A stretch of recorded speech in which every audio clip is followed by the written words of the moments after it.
présenter aujourd'hui le réseau Sunrise, le réseau d'eau potable intelligent, et on va présenter l'application à la détection des fuites. Ce projet-là, il est dans le cadre du projet européen Smart Water for Europe. Ce projet-là, il vise à doter l'Europe des démonstrateurs des réseaux d'eau potable intelligents, mais à visibilité internationale. Les 4 sites, on a le premier site, c'est le projet Swing. C'est dans la ville de Burgos, en Espagne, qui est géré par l'entreprise Acciona. Le deuxième projet, c'est le projet Twist. C'est en Grande-Bretagne, dans la ville de Reading, qui est coordonné par Thames Water. Le troisième projet, c'est ici, c'est à Lille, c'est le projet Sunrise. Et le quatrième, c'est aux Pays-Bas, coordonné par Vitens, dans la ville de Leeuwarden, aux Pays-Bas.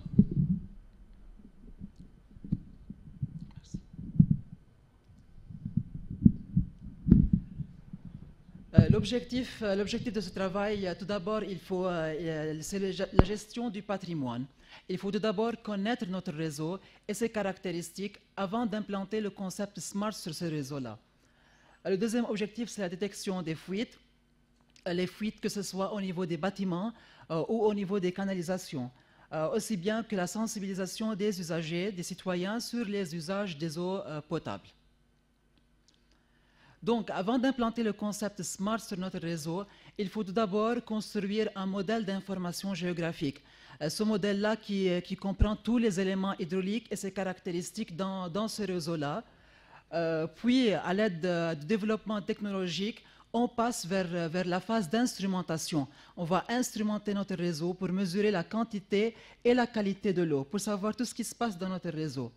Une fois on a tous ces capteurs-là et tous ces instruments-là, en se basant sur les réseaux de communication, on aura une plateforme de données, cette plateforme de données qui peut être très grande, et de cette plateforme de données, on peut partir vers les analyses des fuites, vers un outil de supervision qui peut être partagé avec les clients pour savoir eux-mêmes aussi qu'est-ce qui se passe dans leur propriété, et vers aussi une modélisation hydraulique pour décrire le comportement du futur de notre réseau. Si on commence par la description du site, en fait, on travaille ici, dans le campus. On a un réseau d'eau potable de 15 km de canalisation. Ces canalisations, on peut trouver des canalisations qui sont enterrées. On a une grande partie aussi dans des galeries techniques qui sont accessibles. Ces canalisations, on passe de 40 à 300 mm de canalisation, majorité fonte grise, mais on peut trouver aussi des tronçons en plastique. Et des diamètres, les gros diamètres de 300 mm, ils sont en fonte ductile. Sur ces réseaux-là, on a aussi 49 poteaux d'incendie et 250 vannes. Et ces vannes-là, ils sont distingués par des vannes d'isolation, soit fermées, soit ouvertes. Et on a un ensemble aussi des purges d'air et des ventouses.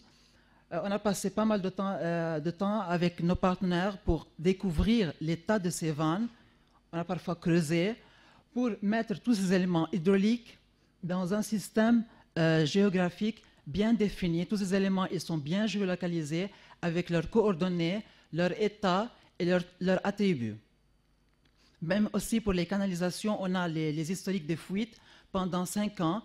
Et pour les poteaux d'incendie, par exemple, chaque année, il y a des tests de conformité qui se passent.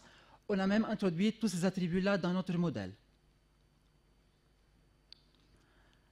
Si on passe vers l'instrumentation, tout d'abord, on a les compteurs télérelevés. On a 2 types de compteurs télérelevés. Là où on capte bien le signal, on a le système compact, où le capteur qui transforme la lecture mécanique en lecture électronique et l'émetteur, ils sont dans une seule pièce. Sinon, où on a un mauvais signal, on utilise le système déporté, où le capteur et l'émetteur, ils sont reliés par un câble. Ces compteurs télérelevés, ils mesurent l'eau par tranche horaire. Chaque heure, on a la consommation. Sur notre site, on a 93 compteurs télérelevés. On a 13 compteurs généraux qui mesurent la consommation d'eau qui entre dans notre réseau et 80 compteurs qui mesurent la consommation des bâtiments. À côté des compteurs télérelevés, on mesure aussi la pression sur 5 points de notre site. Les capteurs de pression ils sont placés à l'aide des robinets de prise en charge. Ils mesurent la pression chaque 15 minutes et ils sont reliés pour la transmission avec des dataloggers.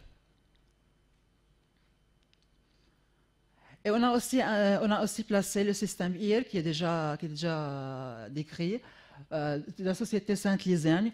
Ce système-là, il est installé sur une conduite de 100 mm de diamètre, une conduite de fonte grise, dans une galerie technique qui est accessible. À propos de la transmission de données, on dispose d'un ensemble de récepteurs et de concentrateurs au-dessus des bâtiments. Alors, les compteurs, ils envoient via les ondes hertziennes 169 MHz les données qui sont enregistrées vers les concentrateurs. Et puis les concentrateurs, à leur tour, ils utilisent le mode GPRS ou bien GSM pour envoyer les données collectées vers un serveur. Et on a les données mesurées dans un portail. À ce système-là, on est couplé avec les dataloggers qui mesurent la pression. Ces dataloggers, ils sont munis avec des cartes SIM et on a toutes les données qui sont enregistrées chaque 15 minutes de pression, chaque 8 heures de la journée. Alors, toutes ces instrumentations avec la transmission de données nous a aidé à construire une plateforme de données. De cette plateforme de données, maintenant, on peut voir pour n'importe quelle tranche qu'on veut, jour, mois, semaine ou bien année, on faire l'analyse qu'on veut. Et je veux présenter maintenant quelques exemples de mesures à partir de ces instruments-là. Voici par exemple un exemple de mesure de consommation. Pour un secteur global de la chimie, ici dans le campus, on a des variétés de bâtiments, de la chimie, de la biologie, des restaurants universitaires et des résidences aussi. Voici un exemple pour le secteur de la chimie. Pour une dernière semaine de avril 2015, de 24 à 27/4, de lundi au dimanche, on voit le profil typique hebdomadaire, mais aussi on peut repérer aussi un bruit de fond qui est égal à 0,9 mètres cubes, à 900 litres, mais ce bruit-là, il peut être expliqué soit à des fuites dans les bâtiments, mais aussi dans ces bâtiments-là, on peut trouver des machines qui consomment de l'eau et qui tournent aussi même lors du week-end et même la nuit. Dans ce secteur-là aussi, comme mesure de la pression, on a des pressions qui oscillent entre 2,8 et 3,2 bars, avec une moyenne de 3,1 bars. Et pour le système IR, qui est programmé d'enregistrer le niveau de bruit entre 2h et 4h du matin, 100 points, on a voici un exemple du niveau de bruit avec la fréquence appropriée. On est à ce stade aussi, avec aussi l'entreprise, à mettre une ligne de référence sur laquelle on va comparer les mesures du futur avec. De cette base de données aussi, on est parti vers les analyses des fuites, vers notre deuxième objectif.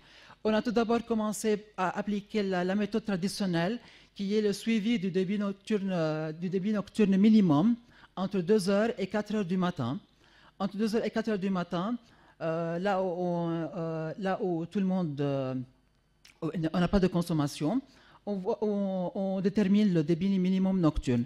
Par exemple, ici, on a un exemple de mois août 2015 où les bâtiments ils sont censés être fermés pendant les vacances d'été.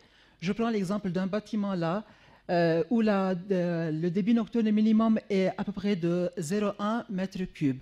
On a 100 litres par heure. 100 litres par heure. Ces 100 litres par heure, ils sont équivalents à des fuites sur 4 chasses d'eau. Ici, on parle sur une échelle d'un bâtiment, mais imaginons sur une échelle d'une ville avec des milliers et des bâtiments. Là, notre objectif, c'est de sensibiliser les bâtiments-là, envoyer les services techniques vers ces bâtiments-là pour qu'ils cherchent aussi les éléments qui fuient dans ces bâtiments-là. Aussi, on a utilisé les valeurs historiques, les compteurs télérelevés qu'on a. On a utilisé 3 ans des valeurs qu'on a pour dresser des profils de consommation en se basant sur les valeurs historiques. Ces profils de consommation, on est parti aussi pour un modèle plus simplifié en classifiant 3 catégories, matin, jour et nuit, pour dresser un modèle simplifié et mettre notre limite qui est basée sur un écart type et sur une durée.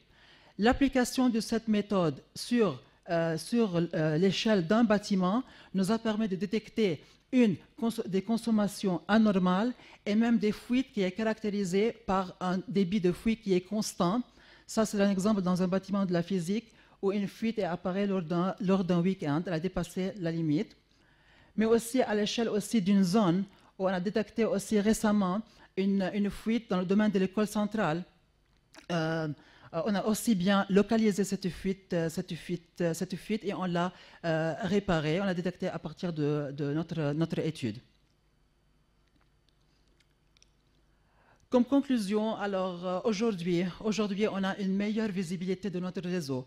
On a un modèle, je peux dire, c'est à 95% complet, un modèle SIG qui comprend tous les attributs, tous les éléments hydrauliques de notre réseau. On connaît bien notre réseau. On a une large gamme d'instrumentation, que ce soit pour mesurer le débit, la pression et même le bruit. Et toutes les méthodes qui sont développées ici sont toujours confrontées aussi avec nos partenaires du projet européen. Aussi, il y aura des échanges des méthodes et même des données pour vérifier nos méthodes, non seulement ici, mais aussi au niveau avec nos partenaires, au niveau européen et même international. Et on reste toujours à développer. Dans le cadre de ma recherche aussi, je travaille aussi avec des collègues aux États-Unis et en Italie aussi pour développer de nouvelles méthodes aussi pour détection des fuites. Merci.